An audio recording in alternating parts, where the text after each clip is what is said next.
I've already reached the final hour of what's been a rip-roaring show so far.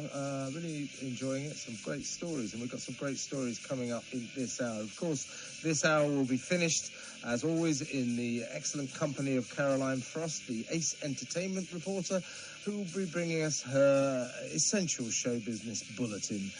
Lots to talk about. Bill Bailey winning Strictly last night. What a score. So we'll be celebrating Bill's victory, plus talking about various other show business issues. And also, we're going to talk to a guy who lost £2 million worth of books in a £2.5 million audacious, they call it the Tome Raider robbery, where these tome raiders broke into a warehouse and stole these very rare books. It's a new form of theft that is netting a lot of money. So we'll be talking to a poor guy who lost a lot of his books, but there may or may not be a happy end to that story. Looking forward to that. But first, without doubt, the most famous and revered girls' public school in this country, if not the world, is Roedean. Very imposing building down at Brighton, overlooks the cliffs there. You can't miss it. Great place to send your daughters if you can afford it. It can cost as much as £40,000 a year. But lately, this school has been trapped or kind of engulfed by an extraordinary row, and it sort of revolves around the headmaster, potentially, who, like the headmaster of Eton, has been accused of being rather woke.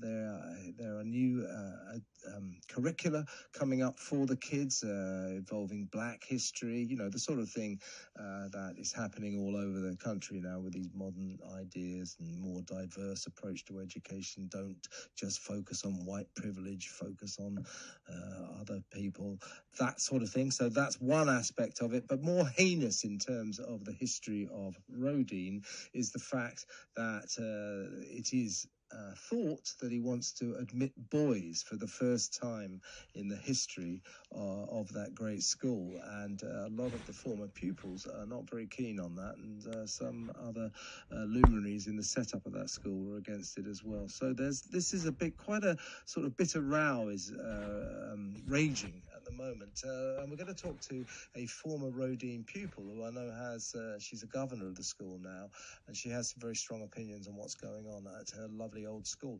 Emily Campbell. Good afternoon, Emily. Good afternoon. Can you hear me? I can, yes. You're coming through loud and clear. Yes, so Roedean, a name that rolls off the tongue as one of the great public schools in this country, the greatest girls' public school, I would venture to suggest. But it's been stated that your headmaster is a bit woke and he wants boys to be allowed into that school, and I think you don't. Well, taking those 2 points in turn, I haven't heard him being accused of being woke. I have heard the word woke being used about the history curriculum. But, perhaps it's true that one could argue he is. But yes, this issue of boys is a hot button, and it's a hot button for the old girls, and it appears it's a hot button for everybody. And you probably saw there was a piece in last week's Mail on Sunday, and the comments were all about whether or not Roedean should take boys. So, yes, I agree. It's an emotive issue. Do you think that the headmaster is woke? What is his name? Oliver Blonde. Blonde. Do you think he's woke?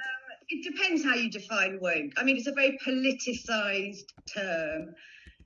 I think he is, he's a reformer, and they could be accused of being woke at the moment if their reform has any political angle. But I think he's a reformer. And one of the reforms I believe he's keen on is this single-sex issue, which he said to my face at lunch that his dream was to have boys running all over the field. So, he didn't say, I am going to add boys, but... Well, that sounds like a declaration of intent to me. I have to say I agree. And you don't want that. I mean, I don't know much about Roedean, but I'm a lover of tradition. Roedean. Are you? So yes. where do you stand on this issue? Let's start with you. Well, I don't know about Roedean, but I do know Roedean is our foremost girls' public school. It's a fantastic, imposing-looking building down there in Brighton. It's got a great tradition, and I don't like the idea of spoiling it by letting boys in. Why can't it just carry on in the fabulous way it always has? I have to say that is the position of the majority of governors, and Roedean has an interesting setup. It's not unique, but I believe it's unique for a girls' school. Lots of boys' boarding schools have the same setup. Eton, Harrow, Sherborne, Winchester, Westminster, King's, Canterbury, all have royal charters as their governing documents, which means a king or a queen had to sign off their charter. Roedean has one of those. It's a relative newcomer. It only got it in 1938. King's Canterbury got it in the 6th century. Wow. But it's not a new thing. And royal charters are still relevant. And one was issued by the Queen in 2013 to regulate the press. So, royal charters are a thing that happen. Yeah. Roedean's royal charter has as its second object that it's only allowed to educate girls. And that was signed by a king in 1938. And those are Roedean's rules. Okay. And unfortunately for Roedean, it not only says it's only allowed to educate girls, it says it's only allowed to educate girls in Brighton or elsewhere. Okay. And this is where they've slightly broken the rules. And we've been chomping at the bit, saying, please don't do that. You're not allowed to do that for 5 years. So they've invested in a co-educational school. They tried to develop an international set of satellite schools, all co-educational. There's a Roedean Academy where boys come on site, none of which are allowed. So when on Sunday last week it hit the press that, actually this whole boys issue is brewing again, yes. And that the chair of council made a statement saying, it's prevented by the charter, it's not going to happen. Well, there are a lot of things that are prevented by the charter that have been happening for a number of years. So we governors are a little bit worried that perhaps it is going to happen, even though it's not allowed to. And that's where this headmaster's personality and his desires come into play. The thing is, Emily, to go back to, you asked me what I think. I cannot, of course, pretend to be anything like an expert about Roedean, but it strikes me it's a great school. It's obviously done you very good. Thank you. And why, if it's not broken, why do you want to fix it? Do you see what I mean? Right. Well, if they want to change it, there is a mechanism sort of, that allows them to amend a royal charter. One has to, first of all, follow any rules within the charter about changing it, and then take it to the Privy Council, and it has to wait for a special sitting with the Queen. And that's expensive and time-consuming. And the first part of it, about taking it to us, we governors who are like the electorate, 75% of us have to want it first of all, and then they can take it to the Privy Council, say, we want to amend it, we want boys. And that's the problem, and that's where we come into play. Otherwise, who cares what the old girls think? No, we care what this old girl thinks. Now look, what we're talking about. We're voting, so we get a say. Good. Well, look, what we're talking about here, you were being diplomatic about it earlier, but it is wokery. Well, wokery is at play here. So let's move on to the curriculum at Roedean. To be fair, this is for the younger pupils. Older pupils will continue with more conventional history lessons, but the younger girls will be given a syllabus in the wake of this year's Black Lives Matter protests, and we'll according to the headmaster, Oliver Blond, he said, "We wanted to challenge the predominantly Western European narrative," excuse me when I don't fall asleep here, "to look beyond the limitations of Britain's island story to discover hidden histories both nationally and internationally. To wit, the younger girls will now hear how Africans helped resist slavery, the legacy of trade in Brighton, the Song dynasty in China, and they will learn all about Sarah Forbes Bonetta, who was sold to slavery but later mentored by Queen Victoria. Instead of learning about King Henry VIII, they will learn about a trumpeter who was black in his court called John Blank. You know what, Emily? You see, history is not actually anything that happened as a subject. It's not anything that happened in the past. I can't say I'm a history teacher. I'm going to give you a lesson about Mr. and Mrs. Jones, who lived at number 43 Acacia Avenue in Coventry during the 1940s. That isn't history. So learning about an obscure black drummer or some obscure girl who was sold into slavery back in the Victorian times, that's not really history. And certainly if I was a parent of paying 40,000 quid to send my kid to Roedean, I'd be a bit worried about this syllabus, wouldn't you? Well, I'm not a history Where'd you teacher. start? I have to say, having dealt with Roedean old girls now between the ages of 30 and 90, parents can be reassured that the teachers at Roedean are phenomenal and the girls at Roedean are phenomenal, and it will survive this. Yeah, so if you're right, and this history isn't particularly relevant in the long term or necessarily the right piece to focus on to give the girls a broad understanding of colonialism or whatever they're trying to teach, Roedean will survive, the girls will survive. Can I just tell you about my favourite heroine OR of the week? Go on. Is Dame Elizabeth Gloucester, yeah, go on. who has just done that scorcher of a report about Andrew Bailey and when he was chief executive of the FCA. Oh, yeah. Bailey. Right, she's an OR.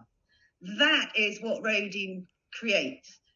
Irrelevant, irrespective of funny old curricula coming and going. The teaching is phenomenal, and the girls who come out the other end are phenomenal.